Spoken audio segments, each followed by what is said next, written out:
গরমের দিনে আরামের একটা মেকআপ লুক নিয়ে চলে আসলাম। একদম সিম্পলভাবে তোমরা কিভাবে খুবই সুন্দর একটা মেকআপ করতে পারবে সেটা নিয়ে থাকবে আমার আজকের এই ভিডিও।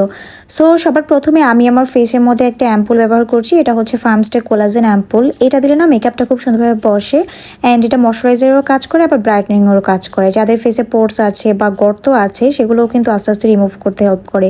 পোর্স মিনিমাইজ করতে, স্কিনে খুব সুন্দরভাবে মেকআপ সেট করতে এটা অনেক অনেক বেশি হেল্পফুল।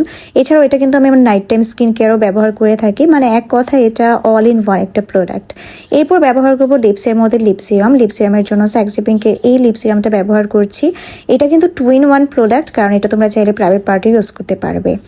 এরপর যেটা দিব সেটা হচ্ছে সানস্ক্রিন। আমি এতগুলো সানস্ক্রিন নিয়ে আমার ফেসে অ্যাপ্লাই করছি, কারণ ইদানিং এত গরম পড়ছে। এই গরমে যদি সানস্ক্রিন ব্যবহার না করি তাহলে তো বাহিরে গেলে একদম পুড়ে কয়লা হয়ে যাব। আর আমি সিক্রেটে টোন আপ সানস্ক্রিনটা ব্যবহার করি, কারণ এটা দিলে না খুব সুন্দর একটা টোন আপ লুক দেয় অ্যান্ড এটা স্কিনে খুব সুন্দরভাবে মিশে যায়। অন্য সব সানস্ক্রিনের মতো একদমই ভেসে থাকে না বা ফেসটা অয়েলি লাগে না, ম্যাট একটা ফিনিশ দেয়। আর এটা বেস্ট পার্ট কি জানো, যে এটা ইউজ করে না স্কিনটা দেখতে কালোও লাগে না। সো স্টুডেন্ট বাজেটে তোমরা যারা একটা বেস্ট সানস্ক্রিন চাও তারা কিন্তু সিক্রেটের টোন আপ সানস্ক্রিনটা দেখতে পারো, আমার তো খুবই পছন্দের।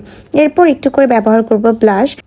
আমি এখানে হ্যান্ডিয়ানের এই শেডটা ব্যবহার করছি। এটা না হ্যান্ডিয়ানের মোস্ট যে শেড, মানে 2 নম্বর শেড, এটা আমার আগে কখনো ইউজ করা হয়নি। আমি যেহেতু আজকে অরেঞ্জ কালারের একটা ড্রেস পরেছি তাই একটু অরেঞ্জিশ টাইপ একটা লুক চাচ্ছিলাম, তাই আমি লিকুইড ব্লাশটা ইউজ করছি। তোমরা অনেকে ভাবো লিকুইড ব্লাশ দিলে হয়তো বা একদমই ব্লেন্ড হয় না, বাট দেখো আমি জাস্ট ব্রাশ দিয়ে ব্লেন্ড করছি।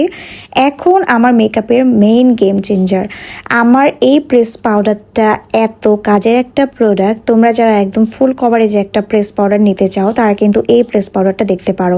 এটার মধ্যে SPF 40++ দেওয়া আছে, মানে এটা সানস্ক্রিনেরও কাজ করে। এটা ডার্মাটোলজিস্ট দ্বারা টেস্টেড আর ফেসের অয়েলটাকে এত সুন্দরভাবে কন্ট্রোল করে। অবশ্যই কমেন্ট করে জানাবা এটা কোন প্রেস পাউডার। আমার ভিডিও যারা দেখো তারা কিন্তু অবশ্যই জানো।